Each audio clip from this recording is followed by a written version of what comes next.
everybody? This is Seahawks Today. I am your host, Will Ortner. We got to dive into the latest injury news for the Seattle Seahawks ahead of their game against the Carolina Panthers. Make sure that you come in and subscribe to the channel. We are about 100 subscribers away from that 78,000 subscriber mark. We always really appreciate anyone who makes us a part of their day to day. If you hit that sub button, we'll make sure that you are kept up to date with the latest and greatest, or the worst, injury news for the Seattle Seahawks. And unfortunately, today we're talking about the worst side of things. Now, I think we already kind of knew that Charles Cross and Coby Bryant were probably not going to be able to go in this matchup for the Seattle Seahawks. In fact, I put out the short earlier. A lot of people made sure that I knew. Whoa, we already knew that. We already knew that they were going to be out. We didn't know that officially. It was officially announced today. So now that we officially know that they're going to be out, which I made sure to wait for because I think that is important. I think it's important not to make things up. We need to talk about what does this mean for the Seahawks and how long could the lasting effects of them both being out be.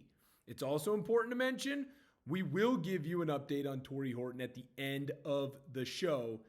Unfortunately, it's not good because there isn't really an update. Okay, first, Charles Cross not going to be able to go in this game. He's still dealing with that hamstring injury. What does this mean for the Seahawks in the Carolina Panthers game? It means you're going to be playing Josh Jones again. Now, it's important to mention Jones played fantastic against the Los Angeles Rams. He was doing a great job of opening up a lot of the run lanes for the Seattle Seahawks, as well as keeping Sam Darnold upright in the passing game. What is important to note here about Jones is he's been in the National Football League for quite some time. He's a very good quality swing backup tackle. He can play left, he can play right, and you're asking him to play left tackle right now. Will we see an immediate drop-off in his production? Probably not. Probably not. But we do have to remember that there's more film out of him now. The Seahawks have more film out on how they want to use him in their system. Could that lead to the Panthers finding some tendencies and knowing how to attack this team? Yes, 100%. I still like where the Seahawks are at, and I still think that the Seahawks can do a great job on that ground game, continuing to kind of fix some of the issues that they have before, which will set up the play action pass and allow Sam Darnold to find open receivers. What again is important with no Cross is how long is he going to be out? Remember, he got hurt against the Indianapolis Colts, kind of doing the splits there, hurts his hamstring. What does that mean for next week? What does that mean for the playoffs are always going to be the big question for the Seattle Seahawks. Important note, right? Charles Cross, he's on that injury report, and the Seahawks are not really disclosing any information about him, but it's clear that there is still a hope that he can return, and I think there's a hope that he can return as soon as next week against the San Francisco 49ers. That is going to be for all of the marbles. It is gigantic for the Seahawks. It can be the difference between Seattle being the number one seed, getting a bye, and it could also mean that Seattle ends up in that 5th spot or that 6th spot in the wild card race. It is massive, and the Seahawks have to find a way to win that. Hopefully, this is one of those situations where head coach Mike Macdonald and offensive coordinator Clint Kubiak look at the team that they're playing, the Carolina Panthers, and say, we can win this game without Charles Cross. And hopefully this isn't a type of injury where it's like, Charles ain't ready, and he ain't gonna be ready for a couple more weeks. Keeping our fingers crossed there. I do think it's important to mention with Charles Cross how well he does it and making sure that offensive line is stacked and ready to go. He's the best offensive lineman that you have right now. Abe Lucas has been playing well. Gray Zabel's been playing well. But Cross is still the best one that you have. So without him being out there, that is a gigantic bummer. Next player that we got to talk about, Coby Bryant. Again, it was kind of expected that he would miss a couple of weeks, right? We all kind of knew that. The question was how many weeks was he going to miss? And I think there was hope like, oh, hey, maybe Reek Woolen will pop back in, or Coby Bryant could pop back in the way Reek Woolen did, because Woolen's on the injury report. And then by middle of this week, it's like, nah, dude, Woolen's going to be fine. He's going to play. Coby, that's not going to be the way for him. I'm worried that we will not see Coby Bryant back with this squad until maybe in the postseason. It's also important to remember when it comes to the Seattle Seahawks, they really like how Ty Okada has been playing in the secondary. He is going to be the backup safety, it looks to me. They also pulled up DeAnthony Bell, so that's important to mention as well. He's over there at that safety spot. I had a couple people asking, why not Quandre Diggs? Why not Quandre Diggs? Clearly, they seem to have a little bit more trust over there with the other guy. So, with Ty Okada, I think that he has proven this year that he can excel in that safety room and in that safety position. We're going to have to ask a little bit more of Julian Love, as well as ask a little bit more of Nick Eamon-Warry. Don't be shocked if you see Eamon-Warry play a little bit more deep safety than we have ever before. They like to use him in that big nickel, use him on the edges. Why? Because, well, they can add him into a blitz package. They can add him into the run-stopping game as basically a third linebacker, even though he's not, but he plays like one. So don't be shocked if you do see Eamon-Warry get a little bit of extra time deep, but I also think that Mike Macdonald's kind of one of those guys that says, this is what we do, and we do it really well, so why would I change? And I think that's a great perspective for him to have in this matchup. It's the Carolina Panthers. Yes, it sucks that you're missing a starting safety. Yes, it sucks that you're missing a starting offensive lineman. You should still win this game. If this defense plays the way that we all know that they can, and they have been for this whole year, Seattle will be fine. We're going to win this football game.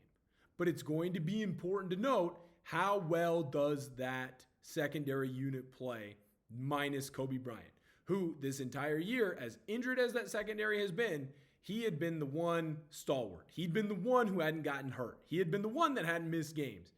Now he's going to miss a game. So how are we going to be able to respond without him? I do trust Ty Okada. He's been fantastic this whole season. He's had to step up before. I think that he'll be able to do it again. Now, after I've gone through the injury report, it's important to mention that those are the only two guys that are out. Everyone else should be good to go. That wasn't already on the injured reserve. So the guys who are ready to go, they're going to play in this one. How do you feel about the latest Seahawks injury report? Are you nervous? Are you worried? What are your thoughts? What are your feelings? Let me know down below in the comment section. I'll tell you right now, I'm nervous. Not for this game against the Carolina Panthers, because I have grander expectations for this team. I am worried about how the Seahawks will do if Charles Cross and Coby Bryant are not there next week against the 49ers. That's a really darn good football team. And if they're not healthy and they're not ready to go, how does that affect our game plan? How does that affect the 49ers game plan? When you get into the postseason, sometimes it is about attrition, right? What team is the healthiest at the end sometimes wins the whole dang thing. We need our guys back. We need Charles Cross. We need Coby Bryant back. They've been that good this year for us. So I'll keep my fingers crossed. Hopefully they'll both be back with plenty of time to spare. But it definitely is a bit worrisome. Now, I've had a lot of people, and I said this would be the last thing that I talked about, but again, a lot of people have been in the DMs asking about what's going on with Tory Horton. Tory Horton's still on the injured reserve. He has no new update. They wanted to make sure that that was very clear at the press conference today from head coach Mike Macdonald, and that's bad news. There's no update on Tory Horton or his shin, and if they're not talking about his shin, that means they don't really expect him to be back yet, and I worry that we might have seen the last of Tory Horton. He had a promising start to the year, a lot of touchdowns for his receptions. It's like 13 receptions, 5 touchdowns. That's great, but the yardage isn't there. I think it makes a gigantic and a much bigger deal now about trading for Rashid Shaheed, because he's completely taken over and honestly taken 2 or 3 steps forward in the role that Tory Horton was supposed to have originally.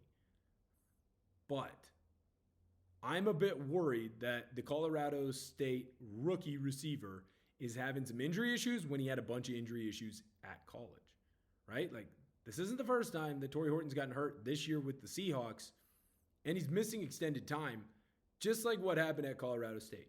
Now, it's early. There are plenty of guys who got hurt early in their career. It's apples to oranges, but early on in his career, Steph Curry couldn't stay on the court. Couldn't stay on the court. He had so many ankle issues. He fixed them, and then guess what? Steph Curry became maybe the best point guard ever in the NBA. Number 2, if he's not number 1, probably. So there's still plenty of time. Maybe it's just an unlucky injury for Horton. But he would be an added weapon that I would love to gain right before the postseason that I'm worried right now the Seahawks aren't going to be able to gain. It's a little bit worrisome. Thank you guys so much for tuning in to the show. I hope you had a wonderful holidays.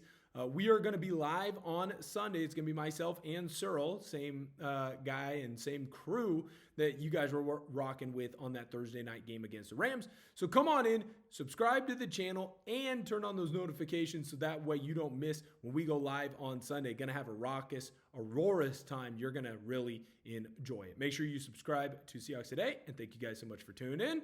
I'll catch you all next time.